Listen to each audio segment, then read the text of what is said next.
বন্ধুরা, কেমন আছো সবাই? আশা করি সবাই ভালো আছো, সুস্থ আছো। তো বন্ধুরা, আজকে আমি তোমাদের সাথে শেয়ার করব নতুন আলুর দম।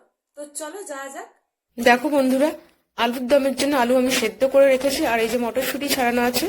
নতুন আলুর দম। আলুর খোসাগুলো আমি আগে ছাড়িয়ে নিয়ে সেদ্ধ করে নিয়েছি, কেননা সেদ্ধ করে খোসা ছাড়াতে গেলে একটু অসুবিধাই হয়, পিছলে যায়। তাই আমি আগে খোসা ছাড়িয়ে তারপর সেদ্ধ করে নিয়েছি। কড়াইয়ে আমি তেল দিয়ে দিয়েছি, সর্ষের তেল দিয়েছি। তেলটা একটু গরম হয়ে যাওয়ার পর আমি এতে জিরে ফোড়ন দেবো। তো তোমরা কালো জিরে ফোড়ন দিতে পারো। জিরে ফোড়ন, শুকনো লঙ্কা আর তেজপাতা। তেল গরম হয়ে গেছে, আমি এর মধ্যে এই যে একটু জিরে ফোড়ন দিয়ে দিচ্ছি, এরপর তেজপাতা আর শুকনো লঙ্কা দিয়ে দেবো। এই যে তেজপাতা আর শুকনো লঙ্কা। এরপর আমি নেড়ে নেব। তারপর কেটে রাখা পেঁয়াজগুলো আমি এর মধ্যে দিয়ে দেব। পেঁয়াজ আমি দিয়ে দিয়েছি, কাটা পেঁয়াজগুলো। এরপর একটু নেড়ে নেব,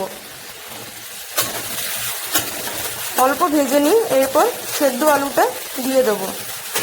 পেঁয়াজটা প্রায় ভাজা ভাজা হয়ে গেছে, এরপর আমি এর মধ্যে সেদ্ধ আলুগুলোকে দিয়ে দেব। সেদ্ধ আলুগুলো আমি দিয়ে দিয়েছি, এরপর একটু নেড়ে নেব। দেখো, আলুগুলো প্রায় ভাজা ভাজা হয়ে এসছে, আর 5 মিনিট মতো ভাজবো। তারপর মটরশুঁটিগুলো দিয়ে নেড়ে নেব। এই যে এরপর আমি মটরশুঁটিগুলো দিয়ে দেবো।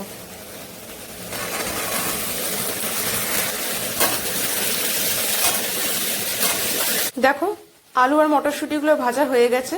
এরপর এর মধ্যে আমি এই কুচনো টমেটোগুলো দিয়ে দেব, তারপর নেড়ে নেব।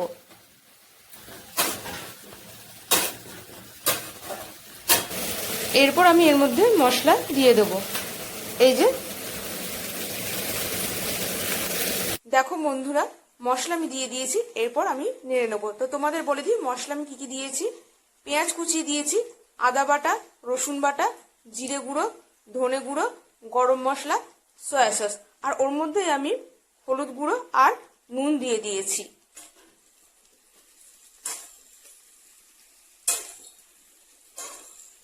আমি আলুটা আরেকবার নেড়ে নেবো।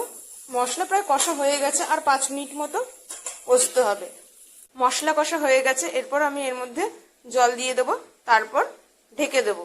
জল আমি দিয়ে দিয়েছি, এরপর ঢেকে দেব। ঢাকনা আমি খুলে দিয়েছি, এরপর আমি একটু নেড়ে নেব। আলুর দম রেডি। তো বন্ধুরা, আজকের ভিডিওটা কেমন লাগলো অবশ্যই আমাকে জানাবে। ভালো লাগলে লাইক করবে, কমেন্ট করবে, শেয়ার করবে, আর হ্যাঁ, চ্যানেলটিকে সাবস্ক্রাইব করতে কিন্তু ভুলবে না। এখন আমি আসছি, টাটা।